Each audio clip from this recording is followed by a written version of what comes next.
যারা অপরাধের সাথে জড়িত, অন্যায়ের সাথে জড়িত, যারা এই দেশের যে ইললিগাল কাজগুলো সেগুলো ধারণ করে এবং সেগুলো তারা সম্পাদন করে, সেই মানুষগুলো বেসিক্যালি সেখানে যায়। কিন্তু নির্দোষ মানুষ যে চলে যায় সেটা আমি যাওয়ার পর আমি নিজেও বুঝলাম, এবং ওখানে আমি সেখানে কিছু মানুষকে দেখলাম যারা সত্যিকার অর্থেই কোনো কিছুর সাথে জড়িত নয়, তাদেরকে জেলে রাখা হয়েছে।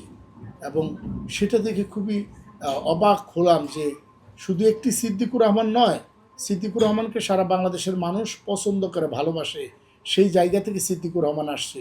কিন্তু আমার মতো অনেক মানুষ এখনও জেলে আছে, নির্দোষ মানুষগুলো আমি জেলে দেখেছি। তাদেরকে দেখে মনে হয়েছে যে আসলে এই জায়গাটার পরিবর্তন খুবই দরকার। জেলে থাকবে যারা অন্যায় করে, যারা নিয়মকে মানে না, যারা অপরাধের সাথে জড়িত, যারা চিহ্নিত অপরাধী, তারা জেলে থাকবে, তাদের জন্য সেই জায়গাটা। কিন্তু নির্দোষ মানুষের জন্য সেই জায়গাটা হওয়া উচিত না। আমার মনে হয় যে সেই জায়গাটা যদি চেঞ্জ হয় তাহলে দেশের জন্য ভালো, সার্বভৌমত্বের জন্য ভালো, এই ভূখণ্ডের জন্য ভালো হবে।